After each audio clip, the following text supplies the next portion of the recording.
আজ আমি অপূর্ব স্বাদের একটু পায়েস রান্না করে দেখাবো। তা পায়েসের মধ্যে পায়েস করবার জন্য যা যা জিনিস আমি এখানে নিয়েছি, এটা হচ্ছে 500 গ্রাম মতো গোবিন্দভোগ চাল নিয়েছি, 1 নম্বর গোবিন্দভোগ চাল। 500 মতো গরুর দুধ নিয়েছি, একটু জাল দিয়ে রেখেছি। 500 বাতাসা নিয়েছি, 250 মতো পাউডার দুধ নিয়েছি, 50 গ্রাম কাজু বাদাম নিয়েছি, 2 গ্রাম মতো এলাচ নিয়েছি, আর 10 গ্রাম মতো কিশমিশ নিয়েছি। এই হচ্ছে আমার পায়েস তৈরির সরঞ্জাম।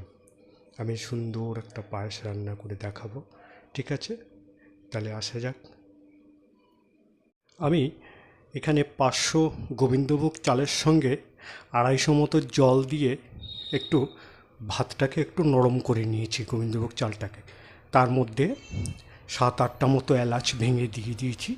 ভাতটা আমার বেশ অনেকটাই নরম হয়ে গেছে। বেশ এই পদ্ধতিতে করলে কি হয়, পায়েসটা ক্ষীরের মতন তৈরি হবে। একটু ভাতটা একটু নরম করে নিয়েছি আমি।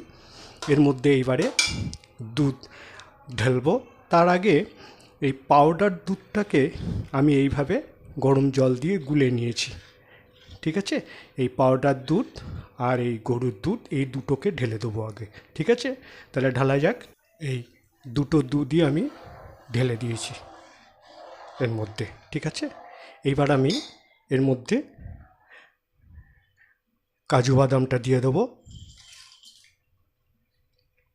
আর কিশমিশটাও দিয়ে দেবো।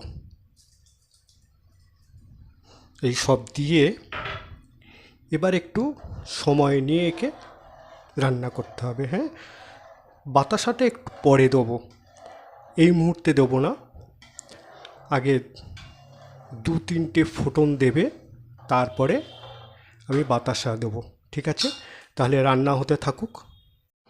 পায়েসটা অল্প অল্প ফুটছে, ঠিক আছে? এইবারে অল্প অল্প বাতাসা ঢেলে দেবো। এই 400 মতো ঢেলে দিলাম আগে, তারপরে দেখা যাক কতটা মিষ্টি হয় না হয়, তারপরে আন্দাজ মতো পরে আর একটু দেওয়া যাবে, ঠিক আছে? এই বাতাসা দিয়ে দিলাম। হয়তো 500ই লাগবে মনে হচ্ছে। আমি 500 বাতাসা পুরোটাই দিয়ে দিলাম, ঠিক আছে? এবার একটু রান্না হওয়া অবধি অপেক্ষা করি।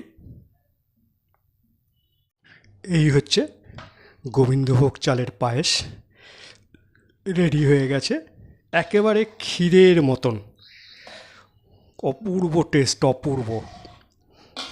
এই একেবারে ক্ষীরের মতন করে খাবেন। ঠিক আমি যে পদ্ধতিতে রান্না করেছি ঠিক সেই পদ্ধতিতে করে খাবেন, খুব ভালো লাগবে খেতে, ঠিক আছে?